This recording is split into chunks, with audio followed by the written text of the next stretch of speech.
Hello guys, welcome to our channel. Hi Kenny. Hi, Praful. What are we looking at? Yeah, did you ever see your node modules? How many modules are there in your side, your node modules? Yeah, there is usually a lot, too many. We'll try to explore. Maybe we can inspire a couple of people to look inside these node modules and see these logics. There is one very popular library, Lodas, which is giving lots of utility methods. So if you see tons up there, we'll try to demystify or declutter it, and we'll try to do some kind of surgery into their method, what they're trying to achieve. Great. So this is one method we'll try.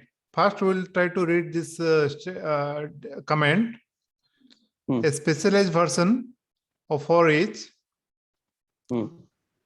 But the for each is nowadays available inside the CS6.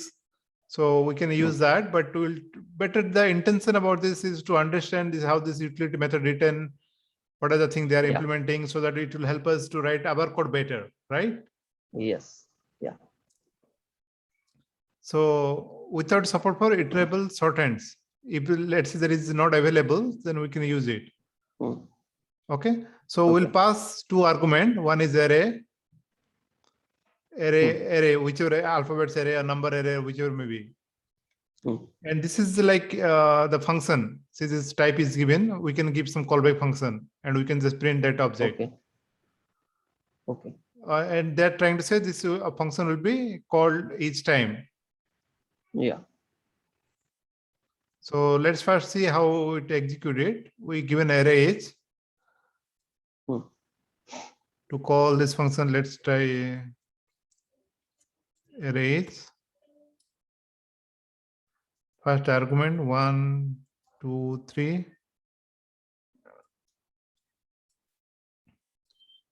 We'll use a callback function.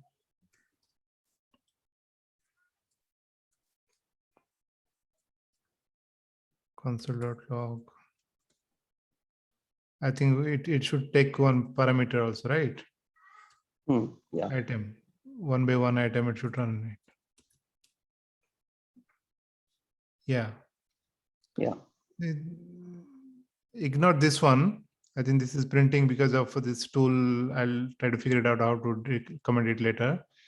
So it is printing 1, 2, 3.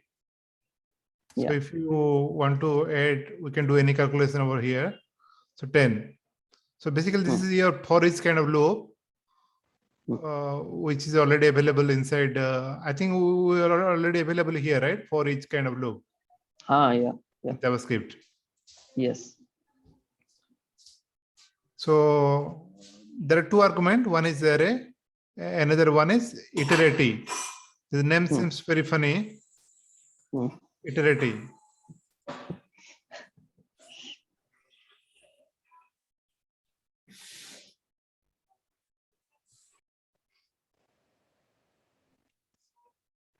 So initially what it's trying to do, I would suggest not to use variable, but they may be used some Babel pre-compiler or they converted the code maybe.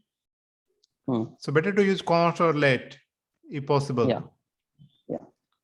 And the index they've given -1. -1 usually stand for array index will start from 0. -1 is just before that. It doesn't exist. Yeah. Sometimes if you do index 1, if that element doesn't exist, then it will be -1. Yeah. Then if array equal to null, that means it will check for both the undefined and as well as null. Yeah. Then it will return length would be 0, or else it would be length would be array.length. Yeah. So if you try to print it,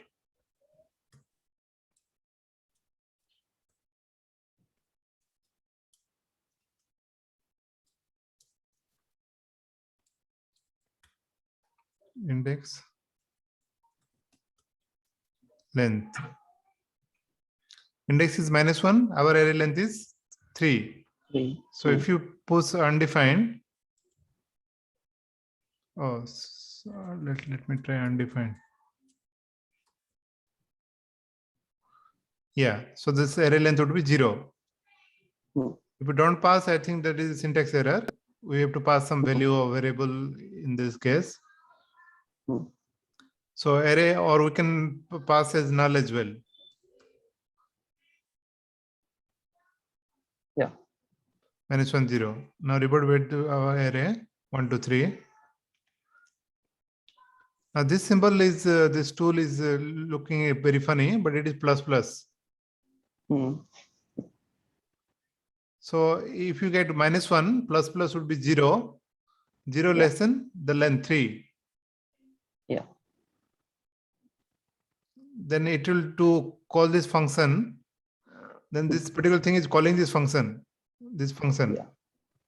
Yeah. At this stage. Yeah. And passing this 3 argument. One is array index. The item, it is passing item. Hmm.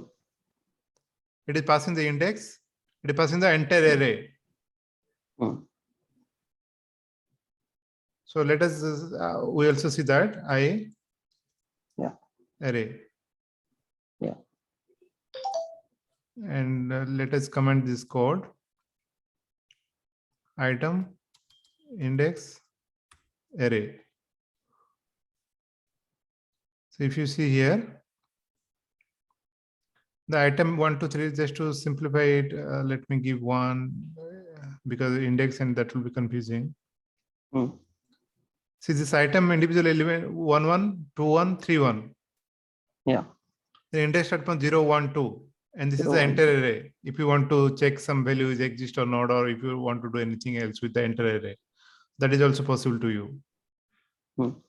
And if you, this function return false, then break it. Just try to return false. This is interesting. Then it should return only the first element, it will break it. It is giving some more ability to break that execution. You don't want to execute the entire thing, but you want to break it. Hmm. For example, if you want to do if I equal to 1, it will print 2 element, then it will break it. Got it. Yeah. So I think this is a quick code we able to understand what's going on inside this thing.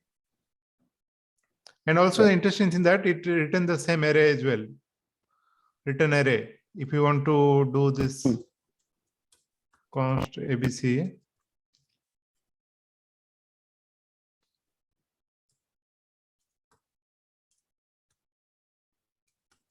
console.log ABC, and whatever we do, it doesn't translate it.